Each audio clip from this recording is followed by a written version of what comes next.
Hello and welcome to episode number 64 of the Perth to Paisley podcast. It's not going to be the Scottish Premiership type of podcast that you've all been so used to. It's going to be the Scottish Championship level of podcast that you had all last year, I imagine. I, as ever, am one of your hosts, Daniel, joined by the optimistic, happy, he's changed his tune over the last few weeks, Adam. However, I have a feeling he's going to be back to what he was like for much of last season. Adam, how are you doing? I'm back, baby. I'm not great, mate. It is what it is. Like I was saying to you just before we came on, I've got some time off work, so I thought, you know what? I'm going to come up the road, spend a nice week with the family, see the dog again, all that nice stuff, raid the cupboards, abuse the washing machine, all this fun stuff that I've not been able to do whilst I've been down at uni. And I left, last Friday afternoon. So at the start of the weekend, I've obviously brought my laptop up. As I've said to you, and I'm going to apologise now, I've not brought my mic nor my headphones. So this podcast could be all over the shop. And yet, that wasn't the worst thing with regards to the most recent weekend. So I'm in a great place. What about yourself? Just great. Listen, we're getting closer to Christmas. It'll be a month today that on this release that it's Christmas Eve. So exciting for all that, but not excited to cover the weekend's performance. As you will all know, Hearts fell to a dreadful 2-0 loss away at Motherwell. But before we get into speaking about that, we have a couple of things to mention. So first of all, I don't know how this has been allowed. I think it's a mistake on behalf of the club, but I'm not going to complain about it. However, this weekend, when Hearts welcome St Mirren to Tynecastle, somehow me and Adam have a feature in the programme. So, of course, if you've been going this season, particularly in the last couple of weeks, you'll see that there is now a section for the podcasts. And basically, we're going to be doing like a round-robin thing, taking a turn each week, and this weekend's game is our turn. We're not going to tell you what it's about, because we want you to have an incentive to read it. But please do, if you are going to the game and if you buy a programme, tweet us your thoughts and stuff like that. It would be really appreciated. But Adam, we're just very glad for the opportunity, aren't we? Oh, absolutely. And I'll be very glad when, shed loads of abuse is getting tweeted at us, spouting off all this nonsense in the programme, just like we do on this podcast every week. So it's great that everybody's come together. And it's another platform that you're probably sick of seeing us on. But hey, I mean, it's only for a week, so dry your eyes. Oh, believe me, this week I've had enough abuse to last a lifetime, so that's great. I have to say it because you'll get annoyed if I don't. Also, we'd be interested to hear your thoughts on the history feature in the podcast, in the programme, from the podcast in every week, as now Graham McIver, my dad, is a now weekly contributor to the programme. At the last home game, because it was all about Robbo and stuff like that, he did a feature when Robbo scored against Dundee United, one of his goals. And I think it's in relation to the club we're playing every single week. So he's going to be doing that.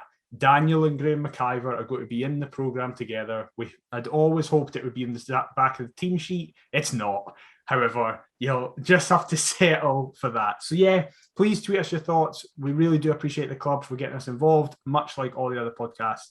And we're looking forward to doing everything else. However, that is the end of the positivity for this week. That's it. We have that one thing. If you think that we're going to rein it in now that we've got the club on board, you're very much mistaken. You can think again. Didn't you had the worst timing possible? We'd have been in the programme immediately following the worst performance in ages.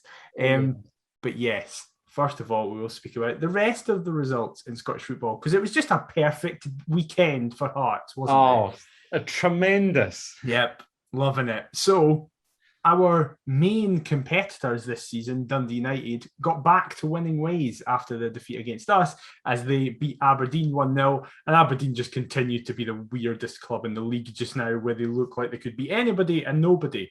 Very similar to ourselves at this point, to be honest. Motherwell, we will get into it. And then St Mirren and Livingston drew, I think, for the second time this season. I want to say. No, I think St Mirren won the reverse 1-0 through there. Well, it says everything that I know. But what did you make of the league fixtures from this weekend? I don't even think that Ian Harkes' decent goal was the main talking point at Tannadice, was it? No. I mean, that Funso Ojo sending off. Jesus wept. Yeah. I mean, what goes through these clowns that attend games' heads? I know that everybody asks each week once they're done listening to Perth to Paisley, what goes through these clowns' heads? But neither you or I would do that at a game. I mean, really? It's insane. It's absolutely insane. The worst thing is Funso Ojo, I don't even know where to begin because they can't appeal the sending off given it's two bookings. Mm-hmm.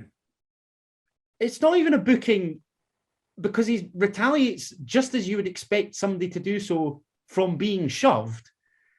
The only pleasing thing for me is that United obviously launched an investigation and have since banned the guy. Yeah.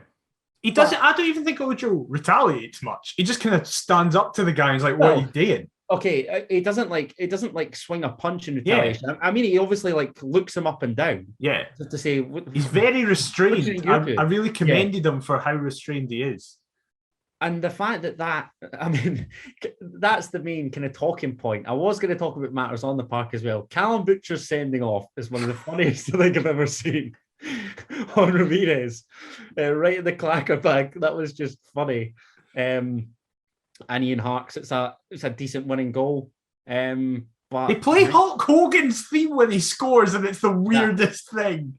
I just love this whole Americanism culture that United have adopted with the owners and whatnot. And Ian Harkes, it's quite funny, but very annoying to see them get back to winning ways, despite the fact that I believe they would get the better of Aberdeen. I'm not a big fan of Aberdeen, and they are quite frankly ranked rotten. So long may that continue. The other Premiership game in Paisley, Jamie McGrath, how he has not moved on from St Mirren is absolutely beyond me. Far too good for the Buddies, a player that I've got the fear for this weekend.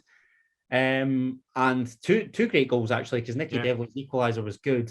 I'm just annoyed because I had 1-0 St Mirren in my Who Scored preview. So Livingston, of course, had to piss on my parade 2 minutes from the end, as they love to do so every now and then. So that was great. Absolutely. And the good times just kept on coming as we moved across to the Scottish League Cup. And on the Saturday game, Celtic struggled, but also didn't because they were quite dominant. But if you just look at the scoreline, struggled to a 1-0 victory against St Johnstone as James Forrest came off the bench to get the winner there. And then the best of everything.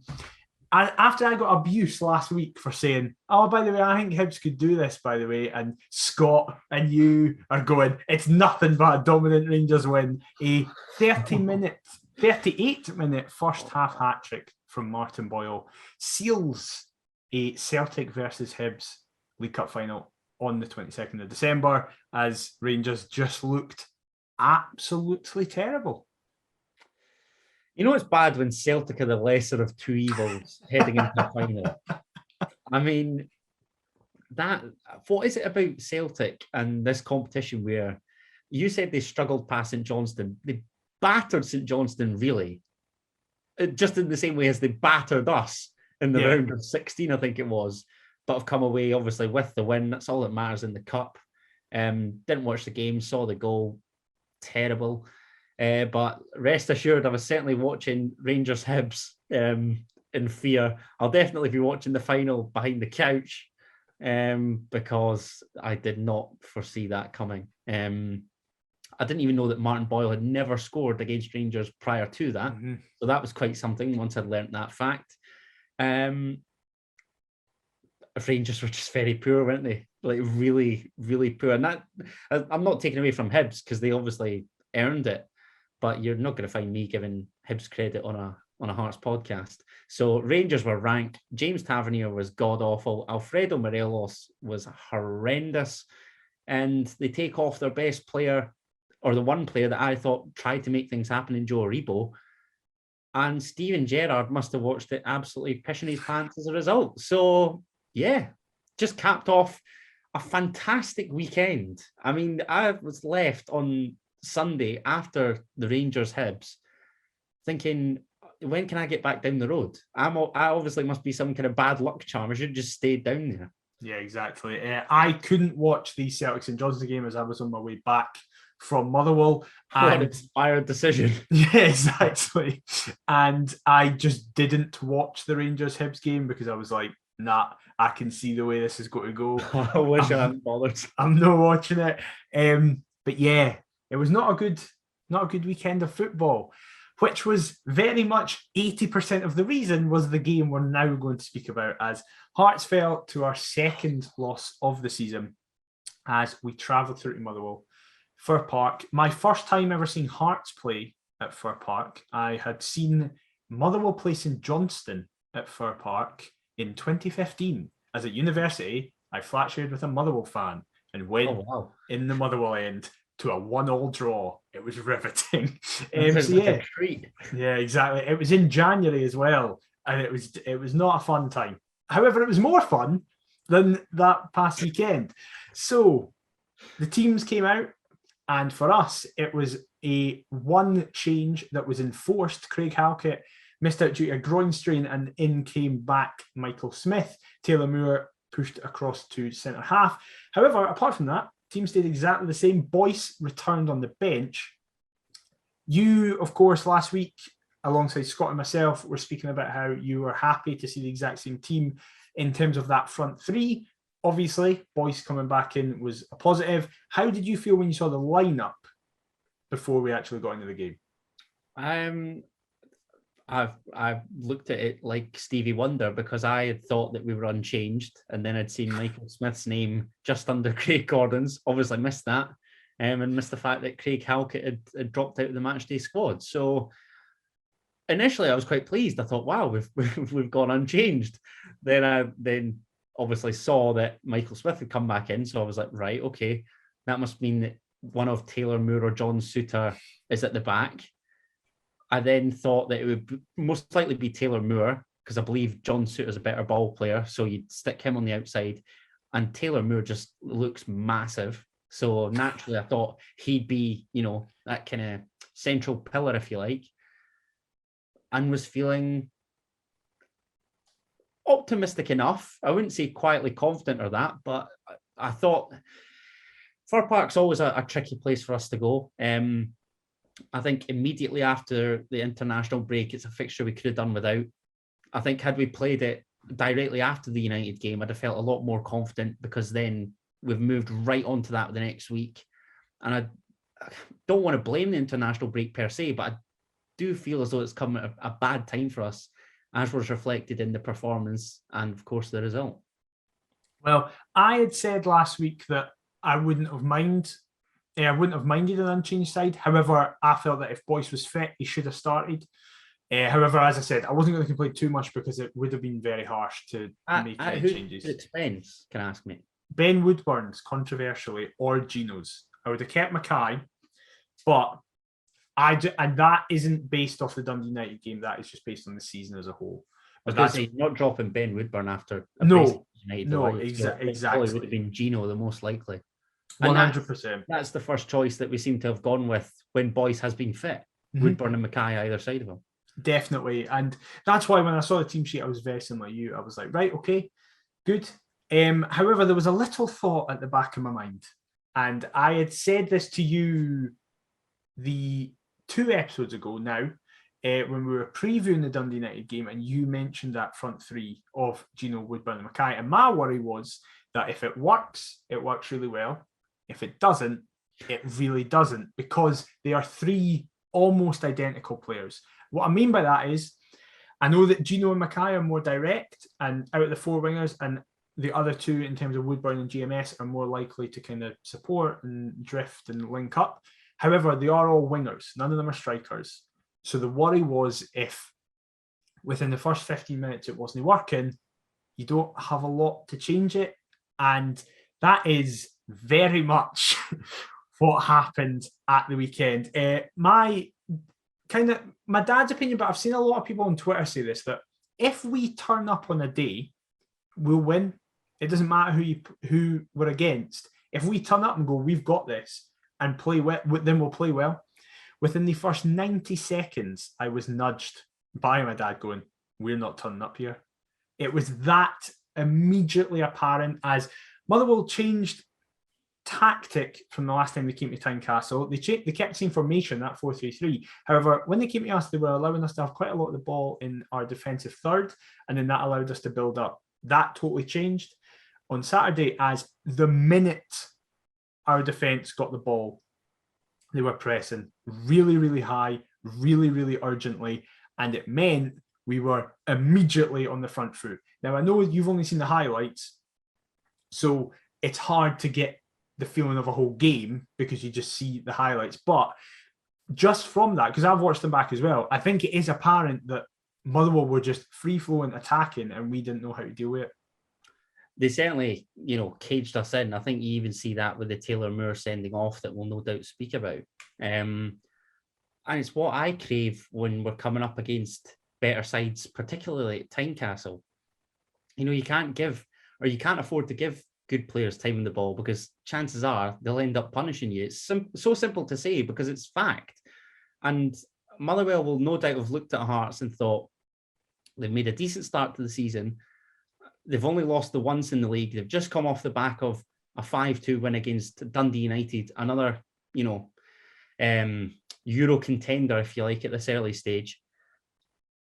So in front of that crowd, I'm not surprised that Motherwell executed a game plan to try and put us under the cosh a wee bit. And it certainly became apparent from very early on that was going to be the case, because I look obviously back at the highlights, like you say, I genuinely can think of 2 chances, and one of which doesn't even result in a shot at goal. So that speaks volumes about the kind of willingness to work for Motherwell. And then they've got, I'm disrespectful in that I'm just saying that they're, a bunch of workhorses, because I do actually think they've got a couple of tidy footballers. I'm a big fan of Tony Watson. I think he's having the season of his life. How he's not scored against us in both meetings, I will never know. So that's quite nice. Obviously, as a former Hearts striker, I don't want that to be the case. And yeah, the trio in midfield are all decent enough. I don't know where to begin with this, to be honest, because it just, even I was discussing this before we came on. This podcast is a great source of therapy, but I can't even be arsed turning up to the session for my counselling here. In fact, why should you? They never turned up at the weekend, so exactly. Why should you turn up here? Effort's a two-way street. I'm not going to continue to make the effort if you can't.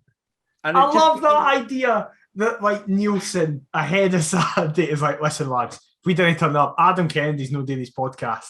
Right? That's a sign that we can't live with. We need to do it for him, if nobody else. Oh, yeah. Turn up in the off chance that these 2 pricks on Perth and Paisley will slew you every available given opportunity. Yeah, fantastic. But I mean, let's just talk about the game, because our supposed best chance is literally the first highlight that I saw on Hearts TV on Sports Scene, and it doesn't result in anything. It just sums it up. Is that the Woodburn one where it just hits off him and nothing happens? You literally see it from the back. Taylor Moore does well to, I think it's Craig Gordon's pass. Mm-hmm. Taylor Moore is scrambling to keep it in play. Mm-hmm. Does very well in doing so, I might add, because he finds Barry Mackay. Yeah, it's actually a really good ball. On the stretch, I was very impressed. Barry Mackay then threads it through a lovely ball, but potentially just a little bit behind Ben Woodburn. And the first touch could make the chance, but ultimately breaks the chance. Mm-hmm. And then from there on in, I don't even think we mustered up another highlight. I can think of one other. Arbroath away in the Championship and all these other pathetic performances that come to mind. I can think of one where Gino in the first half had beaten his man. I don't even know, I can't remember if this was even in the highlights. He beats his man in the box and just became prime Josh Ginnelly. He had a chance to shoot at Liam Kelly and cut back in to try and beat the guy again. Oh, I saw that on Sports Scene. Yeah. And it's funny now that you mention it, because I watched the Hearts TV highlights before we came on here. And it's still there. Yeah, that's escaped my mind. They're just Hearts don't even consider it a noteworthy highlight. This is what we're trying to work with here. Yeah, it was exactly that bad. So we will try and analyse some things from this, but it is one of those games where we just will ramble on. But the first talking point I want to make is Craig Halkett. So we as a podcast have been over the season one of his probably biggest fans. We've criticised him when we felt he deserved critiqued, but generally he's been probably our most improved player this year. Yeah, I'd go along with that. I was trying to think of when you said for the most part of the season, it's only really the performance at Parkhead that I can remember criticising Halkett. Maybe for the goal at St Johnstone as well. I think there's a couple of moments where you go, oh, he messed up there, but it didn't lead to anything, so it doesn't matter. But it's just he gets let off the hook, doesn't he? Yes, yeah, absolutely. And more often than not, it might just be, Craig Gordon bailing him out with a super save, or John Souttar being John Souttar. Definitely. Stephen Kingsley being phenomenal. Yeah, exactly. He's got very good defenders around him, and that has often been the narrative about Halkett. That yes, he's playing well, but it's only because he's got more competent players around him. He no longer has Berra and bloody Popescu, and that's what I was going to touch on there, mate. Halkett can't win. Yeah.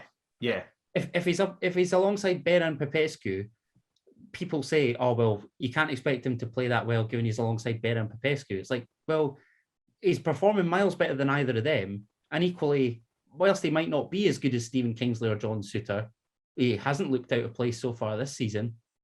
And again, it's only now that we realise that his presence might have been missed at the weekend. So that's the big thing. What we missed with Craig Halkett is, for all his limitations as a footballer, his positives as an athlete cannot be understated. And that's what we missed on Saturday. We had a back three of John Souttar, Taylor Moore, and Stephen Kingsley, who are all very good footballers. They're very good at taking the ball in at their feet and creating something, whether that be a pass, a move, or just winning it and pushing us up the park. Halkett can't do any of that. I'm not going to sit here and pretend that he's this perfect defender and can do it all. He can't. He's very, very limited. But what he's limited to, he's fantastic at sitting in the middle of that defence and just being a battering ram and just going, anything that comes our way, I'll stick my head in it. He's won something like the third most aerial duels in the league. He's just someone who you go, he knows his limitations. Sometimes he can be a bit silly and go, I'm going to be John Souttar, and play out from the back, and it's a nightmare. But for his clearances aren't all that convincing. Yeah, exactly. On occasion. But you're right. For 90% of the time, he goes, I know my job. It's just to get rid of this ball.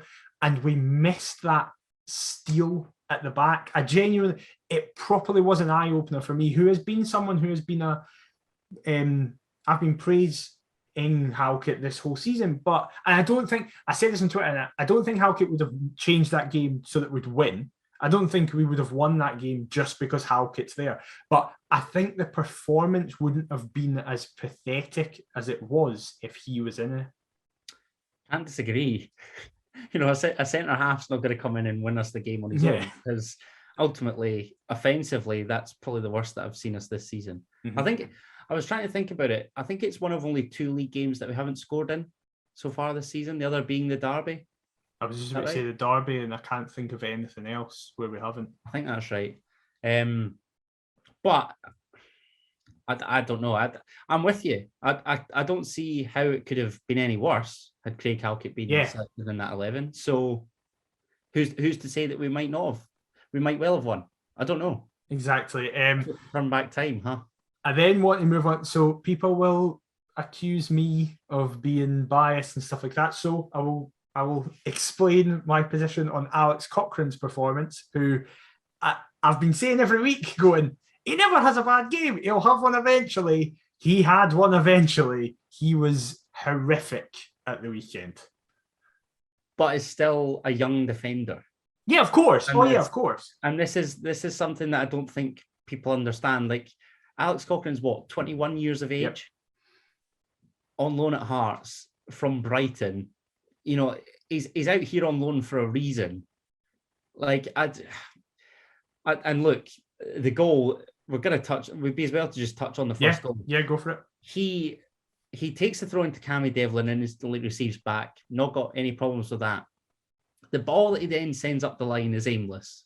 Mm-hmm. Okay. That, I can accept that. He's maybe thought that somebody's going to make that run in behind and it's just not come off. That can happen. We've still got a lot to do to prevent Motherwell from getting into the positions that they get into and ultimately then scoring. It's only when you see them popping it about that we can perhaps, rather than chasing shadows, just, get that little bit tighter or cut off lanes for them to pass into. Motherwell work it really well. I'm not going to kid on like they don't. I think Bevis McGavie takes a couple touches, then eventually falls out to Tony Watt via a couple midfielders and whatever. He then finds Kane Woolery on the right-hand side, albeit Woolery's in a bit of space, potentially. Well, I say potentially. He is Alex Cochrane's man. Crosses from there, like the goal is disgusting. Like it comes to Sean Goss, who should score.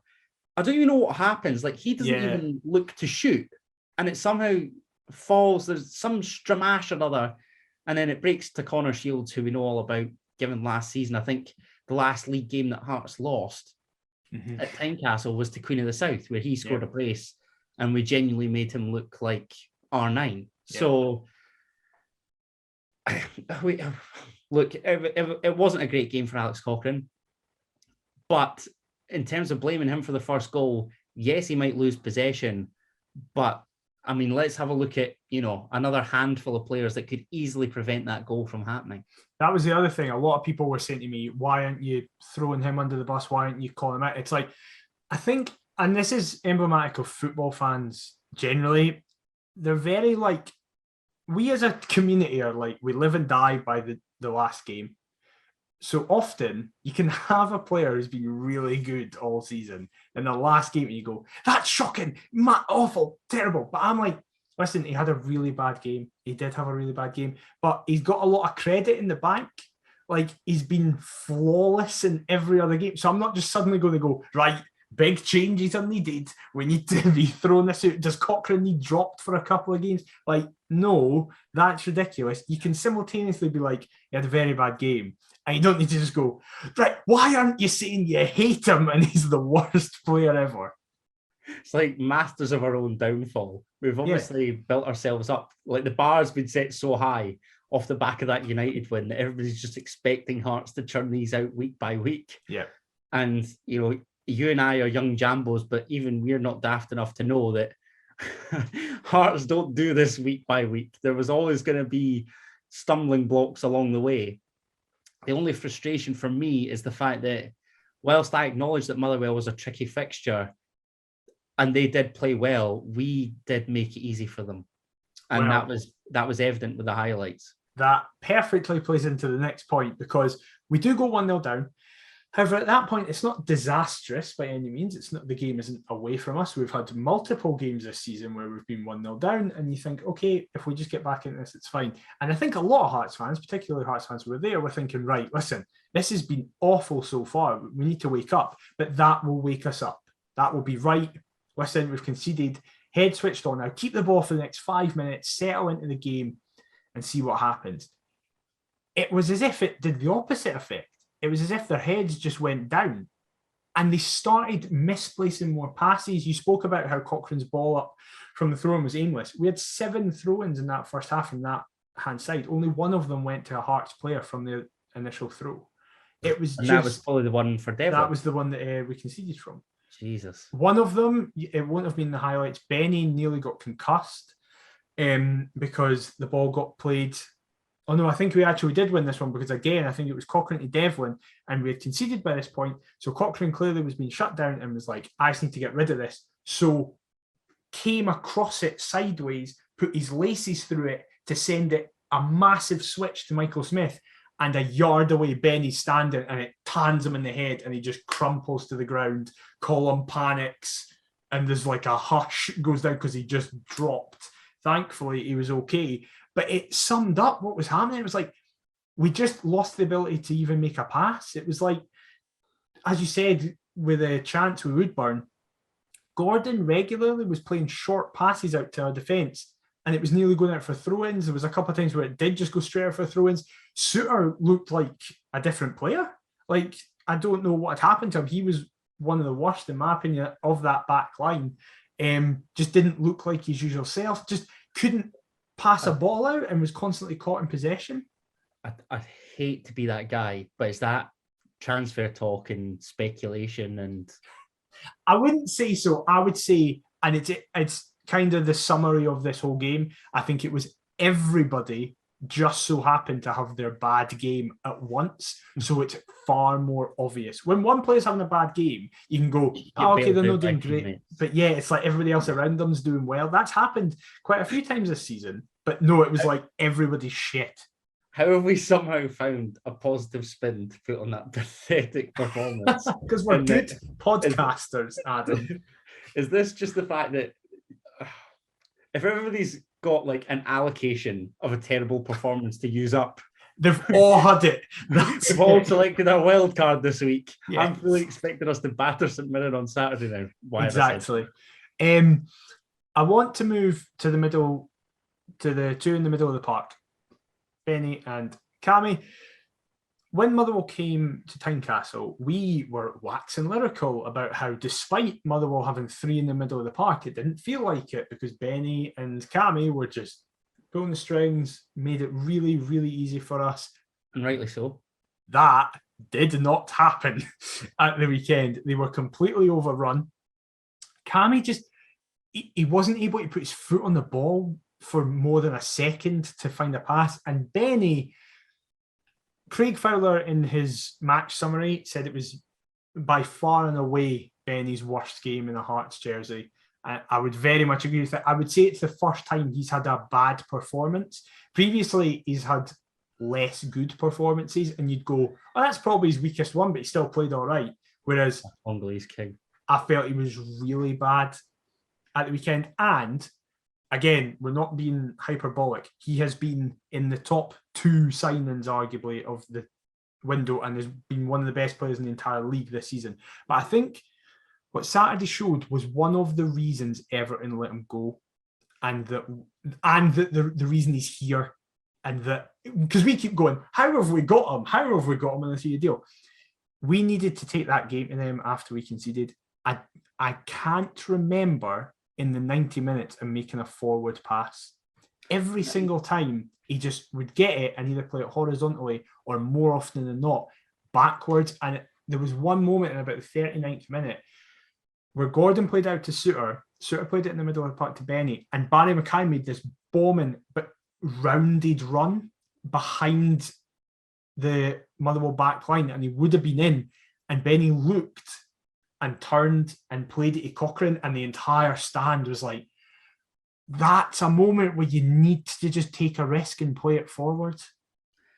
Neither he nor Devlin are that guy, though, are they? No, they're not. We don't have a creative midfielder. No, and I think it's probably reflected in this being Benny Beningham's worst performance for Hearts, that he's hauled off. This is the first time I can remember Robbie hauling him off. So the gaffer's obviously seen enough, as had everybody in the stands. I love Benny Benningham to bits, but I just feel as though he and Cammy Devlin, in recent matches anyway, you know, the Aberdeen defeat, all it took was for Scott Brown to re-enter that midfield. And that arguably changed the complexion of the game that day. And it's a carbon copy, in essence, coming up against another midfield trio that Motherwell played. But there's no doubt that Benny Benningham and Cammy Devlin are good footballers. But we'd just like to see somebody in there alongside them, potentially. That's the biggest thing. I have sounded quite negative on Benny there, and I don't mean to come across that I'm slating them or anything like that. However, on the flip side, I don't think it's necessarily their fault, because for as good as they are, away from home, it's really hard to be a two-man midfield up against a three. So make it easy for them. Either put Haring or McInnes in, and it means that there's that bit of extra muscle power with Haring or potential creativity with McInnes. And this ties into what my frustration was for the weekend, in that the 3-4-3 serves us really well at Tynecastle. We've been excellent at Tynecastle. We're expected to have the vast majority of the ball at Tynecastle. against most sides within the Scottish Premiership. Away from home, that's not always going to be the case. I don't think it was the case here. Maybe we have had most of the ball, but again, we've not done anything with it. So really, what does it matter? Yeah. And this is where I'd like to see, not us shy away from the 3-4-3 per se, but certainly vary it up kind of in the final third. I don't know whether a 3-5-2 would serve us any better, and have, if we're going off this personnel that we started with at the weekend, could Barry Mackay not be at the tip of Benny Beningame and Cammy Devlin supporting Josh Ginnelly and Ben Woodburn up front? Or why, somebody... Or a 4-2-3-1 with a 3 of, I don't know, you'd have Benny and Devlin as the 2, and then you could have Woodburn as the 10, Gino and Mackay, and then you would put somebody like, I don't even know who you could put. I mean, Nandwilly, even a Nandwilly with boys off the bench. Yeah, as we touched on it last week. It'd be a fantastic luxury for us to have if our top scorer comes on as he did in this game, albeit at 2-0 down. Fair enough, but with us actually, chasing the game and feeling as though it's doable within the circumstances. But that wasn't the case. Definitely. We will now speak about the front three before we move into the second half, because not a lot really happened in the second half apart from 2 points. That was diabolical by that front three. Mackay was probably the best, as he has often been the best. Barry Mackay. I've just ignored Scott last week. I thought Scott was great. It was great to have Scott on, but that Barry Mackay slander I will not take, because I think there's much more to come from that man. I would, saying that though, I would give Barry a 5, but I'd give Woodburn and Gino a 2 or a 3. Don't get it twisted. Like, Hearts were genuinely dreadful at the weekend. Across the board. Yeah, everybody was bad apart from Craig Gordon. We'll get to in a wee bit. I want to say something. I want to get your opinion on it. Oh dear. I worry that we are all starting to realise that Josh Ginnelly was really good in the Championship and isn't cut at this level. Probably his best is an Impact sub now. Wow. For what it's worth, I actually agree. Oh my God. I bet you weren't expecting that. Yeah, I was not at all. If anybody's tuned into Talk Scottish Football, I said... Oh, of course. Very briefly, I don't know whether either Dave nor Div picked up on it. I said that I thought Josh Ginnelly was overrated. I've had this conversation with my dad, and neither of us were trying to come to a reason as to why we believe this was the case. I thought because of the time that we'd signed him and the fact that we'd missed a wide player or a promising wide player for that long, that Josh Ginnelly looks good. So immediately, the entire fan base pins their hopes upon him. And he was good. In that championship season, he was very good. But I think it... What am I trying to say here without it sounding too harsh? It more highlights just how dross the previous years had been in terms of wingers, and that he was a great player in the Championship. And I do like Gino. Don't of course. I think there's, he's got time on his side, and I would love for him to really kick on. I don't think it's been a stop-start campaign for him as well. I will say that. Yeah, absolutely. But Hearts were that desperate at that stage to have a competent wide player that he came along and we all immediately thought that he was the best thing since sliced bread. Barry Mackay is far and away our best winger / wide midfielder. Then it's kind of a 3-way split. Well, not even, because you don't like Gary Mackay Steven. Gary Mackay Steven's probably the worst out the quartet. Yes, he is.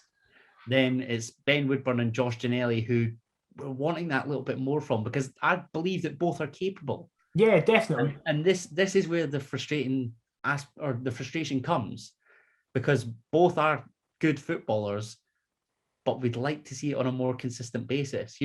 Ben Woodburn was phenomenal against Dundee United, arguably a man of the match contender. But that's one game. And this is a young man that's a full Welsh international, has a contract at Liverpool, one of the biggest clubs in the world. And he's on loan at Hearts because he's got to kick on. And we've not even seen that yet at this level. Josh Ginnelly, albeit for his young age, has had loads of clubs so early on in his career. There must be a reason for that. And he loves it at Hearts. We like having him. But again, we've been far too sentimental with these types of players in the past, where we need you to produce on the park to prove that you deserve to be here. And hopefully, if there's, I don't want to say if there's favourable fixtures to come, because there are no easy games for us. But if there's games where we're expected to dominate and chances will fall, I just hope that he's able to take a couple and then he can shut us both up. Well, in a time that he did not shut us both up was in the second half, because in my opinion, he is one of the main reasons we went down to 10 men and then conceded a second goal Well, is he? I mean, yes. I think that's harsh, but I'll let you present your case. So Josh Ginnelly gets the ball at the byline and has 3 seconds to stop and put a ball into the box. See if he does that, then the same thing happens. I don't think he can have any of the blame because he's done what he's expected to do. But Josh Ginnelly did what Josh Ginnelly does now. I don't know if it's a confidence thing. I don't know if it's I think this is the best case for me to do in this situation. Whatever it is, he needs to fucking stop doing it. Because again, he waited for the Motherwell player to get tight to him, tried to beat him, didn't, lost the ball, and it goes for an over the top where Taylor Moore it shows his inexperience, in my opinion, and bundles over for his second yellow. And at that point, you're thinking, before what happens next, you're thinking, this is a big mountain to climb now. And it was just so infuriating because it was everything going wrong together. It was just a perfect summary of that match in about 10 seconds. Yeah, I'm going to take back what I said earlier because I've just looked down my notes and Liam Boyce did come on at 1-0 down. So that was me being an absolute numpty. But the sending off, look. Can I just say that actually makes it worse? Boyce is in the box waiting for a ball in. It's Boyce. Could it be the perfect return for him? Yeah. The sending off, I don't know. The second challenges are coming together and it ultimately barges corner shields, but I don't think it's the best ball to receive from Craig Gordon anyway, to be honest. I don't really think it's on, just with how well we've talked about Motherwell pressing us. I know Taylor Moore's got a bit of space, and albeit he does take a poor first touch, which then his second touch becomes the tackle, or in this case, the barge. But I just think with the way that they've been pressing us, I can't believe I'm about to say this, but maybe just punt it up long. Just oh, no, of course. Yeah, of course. Because of the pressure that we're under. That's what I'm saying. Halkett would have done that. Halkett would have sent it into the stand, would have just cleared it up the park. Even like, we've talked about how Craig Gordon was outstanding. I didn't think Craig Gordon's distribution was great throughout the entire 90 minutes. And I know that that's why his Celtic career perhaps didn't go as well. Yeah, I was going to say, he's never had good distribution this season. No, but there was a chance where he ended up booting it up the park and Barry Mackay took it down, albeit he tries to zip it out wide. And then we regain possession in the middle of the park and Ben Woodburn eventually shoots straight at Liam Kelly. That was basically it. Was that no Boyce who shot? No, the Boyce one was like the very last, where I'm thinking of the one where Craig Gordon just lashes. I thought that was Boyce. I'm clearly misremembering that. I know exactly which way, the edge of the box, and then Kelly just kind of takes it down. And Ginnelly's on the left-hand side where he could perhaps slip him in. I thought that was Boyce. I don't know why I thought that was Boyce. But in terms of the sending off, the first booking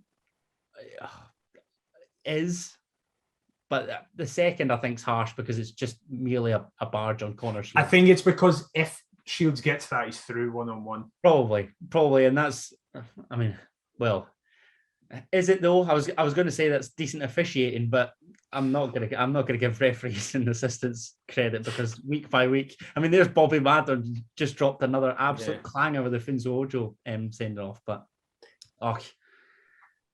I don't know. And then, like you say, I mean, it's tricky enough with 11 men, albeit we are still only 1-0 down once the free kick's conceded. But of course, but then Hearts conceded a set piece, which automatically means we're conceding because. Short corner. Yeah, a ball's played to the back post where Ricky Lammy's just kind of standing. Like he's not, it's not similar to the Kingsley one against Dundee United because there are players around him. But when you watch it back, he very much is just like, it's delivered in a similar area. And he does kind of, well, I was going to say he goes in, but he just wanders because it's a very inviting ball in a lovely area. And it's a decent header, and that's game. That is game. And then, obviously, I wasn't there. But once I see that, I mean, I know, given everybody's tweets and everybody's rage, that's it, as good as done. Because of how little we'd created up till that point, and even after that point. The only other thing of notoriety was Craig Gordon just... Because it's Craig Gordon and he has to go in every game, I need to do something amazing. And he hadn't done it yet. It just makes like one of the most insane double saves you've ever seen. He palms it away and then about a yard. No, sorry, he gets his foot to a low shot. Then it flicks back up. And I think everybody at that point was like, this is 3-0. Yeah, I think it was a Kane Woolery header, wasn't it, at the back steps? Yes. I mean, that save's decent enough. But the one from Connor Shields is an absolute... He just swings his arm back and somehow manages to flick it and it goes over the bar. Ridiculous. And again, on TSF, I kind of downplayed it because I was just angry and annoyed. But I didn't do it justice because it is a phenomenal... that is world-class goalkeeping. Yeah. It is. And that might be delusional, but I love Craig Gordon so much. Yeah. Honestly, I dread to think where we would be without him. Say it just about every week because I've ran out of superlatives. He is honestly that good. Best goalkeeper in Britain. Yep. There, I said it. So that took us to a 2-0 loss. And then I said a thing on Twitter that I was like, I'm very sure of this, because it's a personal experience to me. No one can have an issue with what I'm about to say next, because only I can know this fact. I summed up that performance with the fact that, in my opinion, it's the worst away game performance I've ever seen in person. It seems that so much of our fan base can't read, because that seemed to be taken as I am saying that it was our worst away performance ever. No, I think it's more the kind of classic part-timer shouts, isn't it? Yeah, I mean, and listen... I dread to think of what everybody will be saying, given that I again missed the Motherwell match. It was coincidentally my granddad's 80th birthday last week, so I was out for a family meal. I love Motherwell away. It's one of my favourite away days. So I was wanting to go. Had to miss it on this occasion, despite the fact that I've got a pal that lives in the halls with me that's a Motherwell fan, Jack. So shout out Jack if you're listening and tuning in to see my rage.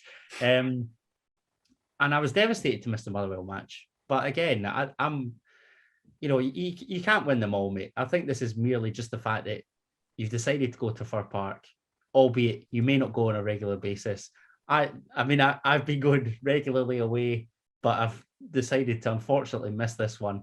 It happens. The part-time shouts will probably come towards me. But this is the thing, right? You think that I'm going to the next away day, given previous nightmares there? Absolutely not. No, not a hope in hell's chance. This is the thing. So, I got a lot of people being like, what about Brora away? Fans? There was no fans there. It's not like anybody can say, I was there. And then got Livingston away. I wasn't there. That's literally the one that I was referring to. That was one of the worst nights of my life. Yeah, nothing will top that from me personally. That's at least you hope so. But that's the thing. I can't include that. Twitter, because I wasn't there. Yeah. So I get that. So then I had, what about the season we went down? I went to one game away from home that season. It was a 3-1 victory at Easter Road. So that definitely doesn't come into it. Then we got... none outside of Edinburgh. I like your style. Yes, exactly. Then we got St Mirren 2010 Cup semi-finals. Wasn't there? Then we got Hibs 6-2. I was 3. Then all the other shouts started to become before I was even alive. To be fair, that season we went down, that Abika night was up there as well. See, I wasn't there. Wasn't there either. There. That was grim. So this is the thing. And Livy, they're probably the two that stick out my head. And who do we play next? St Mirren at Tynecastle and then Livingston away. This is the thing. I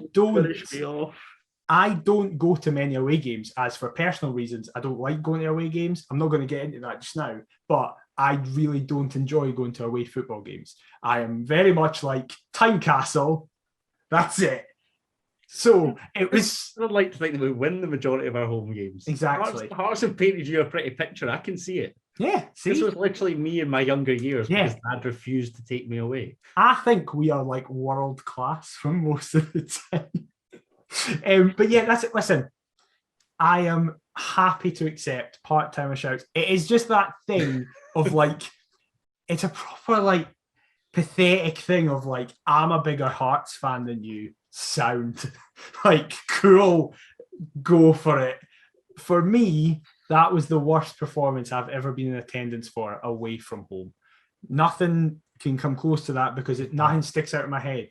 I can't think of anything. And it's not because a lot of people go 2-0 against Motherwell when we're down to 10 men. The result isn't that bad in the grand scheme of your life as a Hearts fan. So surely you've beaten the other stuff. But for me, it was the way that the game went. It was just, I never felt from the first minute we were ever going to get anything.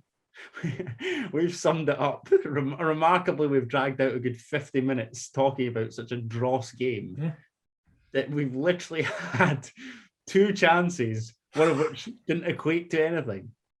I might even chuck in the third with that Liam Boyce shot toward the end, but everybody forgets about that because even if he scores, it doesn't change anything. Exactly. So yeah, hopefully we never need to think about this game ever again. Can I just say, I think I'm doing well to keep a lid on things here. I thought I'd be losing my cool, going absolutely nuts as I have done in previous pods. I think I've done well. I think also there is the element of, and because you're a very sensible man, despite what many will say, you are a sensible man, it's okay, that you do have to look at it in the context of the season. This isn't us having a result like this in the last time we were up here. This is our second loss in 14 league games, which was terrible, but still. This is the key thing for me, because on TSF, I'm sorry that I keep referencing it, but again, I was not in the best of fettle, given that I'd just seen Hibs go through, and obviously a resulting performance at the weekend. I said, it's 2 losses in the last 3 league games. But you've just said there, it's 2 losses in 14. No, that's 14, so it sums up the way that football fans look at things. I'd just love to see us get back to winning ways at the weekend. That would be really nice, considering I despise St Mirren Football Club. And the last 2 away days have not been great. So let's put on a show at Tynecastle and try and take a positive performance and result into another away day, which I won't be going to again because of past experiences. And I have vowed to never go to the Tony Macaroni ever again. And the last time that we referenced the Livingston match, I had all 5 of their fans starting on me on Twitter. No, don't start this again. Let's hope that I have, the bragging rights after the second meeting of the season. Right, well, but we'll get to that next week. Football Club, and I hate St Mirren. Come on, Hearts! Right, so this weekend, St Mirren, upwardly mobile St Mirren, even though they just drew against Livingston. Yeah. It's fine. I'm looking at the BBC Sports Scotland website and they've got a green plus up arrow. Yeah. So to Hold on a second. It's not just because of other teams in the league not in action this weekend. I'm trying to think of who they overtook. Dundee? No, they overtook Hibs and Aberdeen to be in the top 6. St Mirren in the top 6. St Mirren in the top 6. Well, Hibs do have 3 games in hand, but it's fine. So yes, Jim Goodwin's side travel through to Edinburgh to play Hearts. How are you feeling this is going to go? Because obviously our last game against them was very eventful, where we won away from home. There was a couple of goals, a red card, a potential comeback that never happened. Ended the Paisley hoodoo. It did. It did indeed. So, what do you want to see in our lineup this weekend? Just as well you're risking it with in our lineup this weekend. Yeah. Because my answer was going to be goals galore, because some of the most rotten Hearts teams I've seen have bumped St Mirren still at Tynecastle, and I want that to be absolutely no different. I don't see any excuse as to why we can't give them a good battering. Am I confident that'll be the case? Probably not, but we're going to try and enter with a positive mind frame. I'd like to see Liam Boyce come back in, first and foremost. I'm with you on that. This is where, I mean, I talked previously about kind of shying away from the 3-4-3. I think at home it actually suits us down to a T. I can't imagine that St Mirren will want to come to Gorgie and try and dominate the ball. I think they're a decent enough side. I like Jim Goodwin as a manager. Hated him as a player because he was a right dirty bastard. But I actually think he's a very good young manager. And I'd just like to see us go all out with a 3-4-3, to be honest. Because there's been a debate both in group chats that you and me are in and the wider world of Hearts Twitter. Yes, I know what you're alluding to. About Benny Beningame, your favourite human being. Just love him. Would you mind if he was dropped? No, I probably wouldn't. If I'm expand. if I'm being totally honest, because, and this is what I was going to get on to. I talked about the luxury of having Liam Boyce on the bench. Benny Beningame is a great player for game management. Mm-hmm.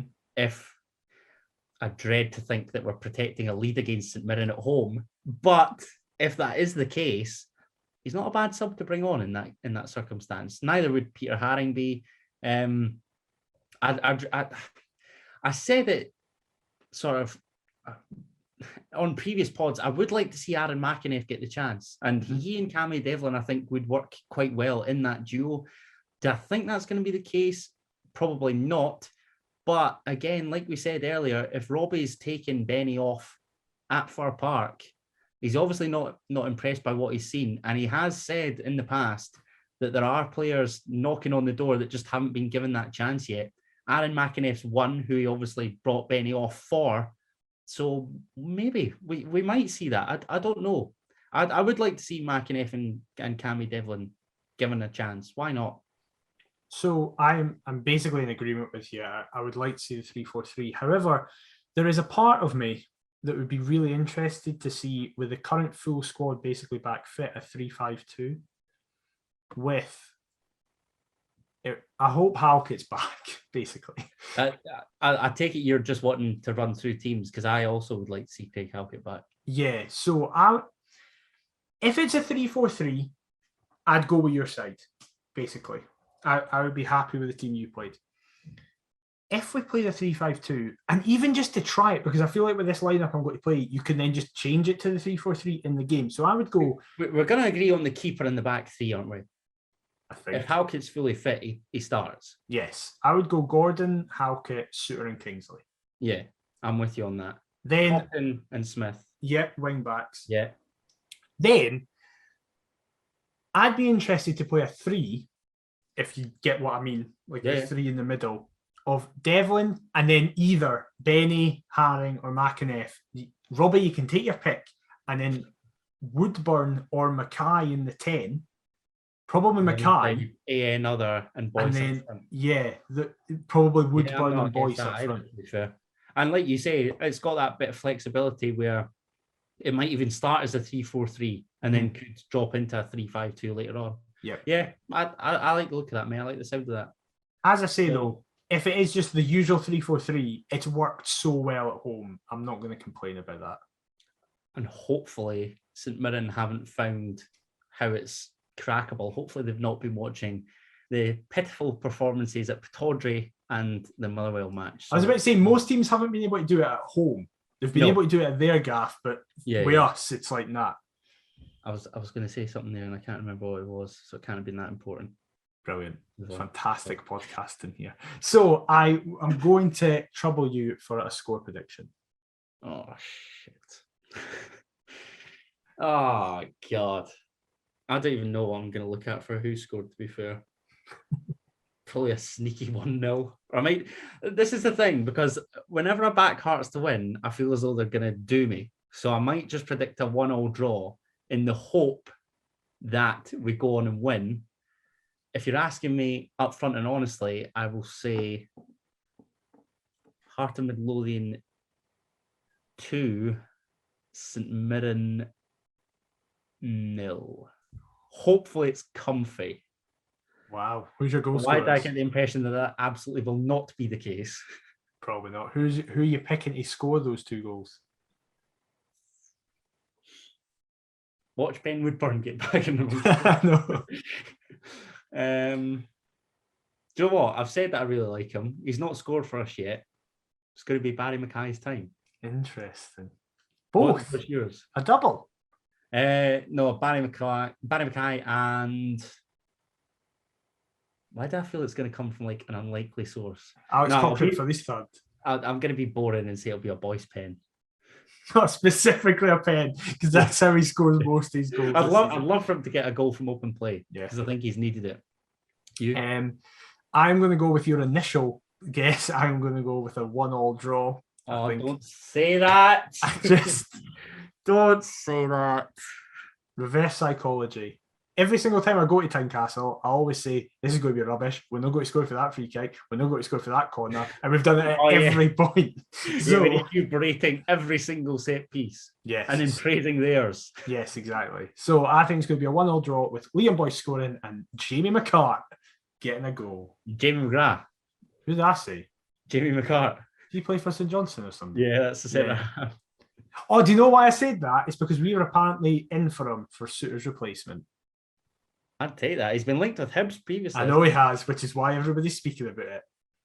I haven't even seen that. Is that just broken just now? No, it was on Edinburgh Live as potential players to replace they Suter. picked like a trio or like 5 names or whatever. 5 names. I can't remember the other 4, but one of them was him. I'm going to go on. Let's keep talking about this because it's decent. It's decent. One of them was Stuart Finlay as well, which apparently Hibs are interested in as well. So it's just going to be Hearts and Hibs going between everybody. Oh, the other one was Taylor Moore, and then there was 2 others. In fact, I'll just get it up on that. Because Taylor Moore was it Edinburgh Live? Yeah, Edinburgh Live. And it was like 5 replacements for John Suter at Hearts. This is terrible that we are still recording. I'm searching this up, but why not? Who cares? This has all been left in. Right, we cut there because we couldn't find it for ages, so we've got it. So, Taylor Moore is number 1, who is obviously here, but we'd have to buy him. Stuart Finlay is the second one, who Hibs are apparently... by this podcast. Yes, exactly. He's a left footer, so I don't know. And my pal Ali made the point that, is he better than Stephen Kingsley, another left footer? No, he's not. No, he's not, because Stephen Kingsley is our most underrated player. Yes, he is. Jamie McCart, who is out of contract at the end of the season, but is also been linked with Hibs. Yes. Didn't know that. And one of the boys that is down in my halls is St Johnstone's videographer, actually, Lewis. Oh. Lovely young man. But I'm sorry, Smithy, mate. We're going to nick Jamie McCart off you. Thanks. The final 2 were people that we haven't spoken about. And funnily enough, he's coming to Tynecastle this weekend. It's Connor McCarthy for St Mirren. He's also pretty decent. Yeah, I wouldn't mind that. And what's the last? I don't know what his contract stipulation is, but he's there. And the final one is Ayo Obilai. Oh, no. No, come on. He was good at Queen of the South last season. Yeah, when they moved him in midfield. And That's true. That's true. He wasn't very good at the back. When we demolished Queens at Tiny at the back. Very true. No, I wouldn't take Ayo Obilai. I'd be happy with either Jamie McCart or Connor McCarthy to replace John Suter, though. On the basis that we, Pretty's leaving. Well, yeah, thanks. Yeah. I was going to say get some money for John Suter, but Don't. Just that he's leaving. So, what a fabulous end to the podcast. That is the most, that was not a planned segment, as you can probably tell, because we were scrambling to get it. But regardless, we hope you have enjoyed. Back to the miserable podcasts from us, which are often more fun to listen to. Do you know what? I want to be Mr. Miserable, but we're entering with a positive mind frame. We are. We're going to do St Mirren. Believe. I mean, I've predicted a 1-0 draw, but it's fine. It doesn't matter. Please don't let us down. Come on, Hearts, please. So, massive thank you for sticking out at the end of this. If you're still listening, you are a committed listener to this podcast. Fair play to you. So, yeah, we have been Perth to Paisley. As we said, this weekend, we play St Mirren. And if you get a programme, you can hear our idiotic thoughts, not just in your ears, but in print. It's a novelty. There's no escaping us on match day. Exactly. We're always there watching. We won't tell you what the article's about, as we said, but if you do read it, if you did see it, if you did enjoy it, please, on Saturday or over the weekend, tweet us at Perth to Paisley. We'll share everything. We just really do appreciate it. But yeah, so we're at Perth to Paisley on all forms of social media. You can also get us on YouTube as well, where you can look at us as we're talking about this. If you do so, please leave a like and subscribe and comment. It's much appreciated, even though I just tend to get abuse in the YouTube comments, but it's fine. Don't worry about it. You can also leave us a review on your podcast platform of choice if you're just an audio listener. That really helps. We've seen a recent uptick in those. So massive thank you. It really does help. I've also got an email address, perthpaisley@gmail.com. If you want to fire us an email and just go, what he's talking about, you're talking rubbish as usual. But Adam, where can they get you talking rubbish as usual on social media? They can get me talking rubbish as usual on social media at Adam T. Kendall on every social media platform. What about yourself, mate? I'm at DMcIver22. We will be back next week to discuss all the fallout from the St Mirren game, any potential other John Souttar replacement lineups, and anything else that happens in between. But until then, we'll see you next time. Bye-bye. Keep the faith, Mother Jump Toss! He's changed it up.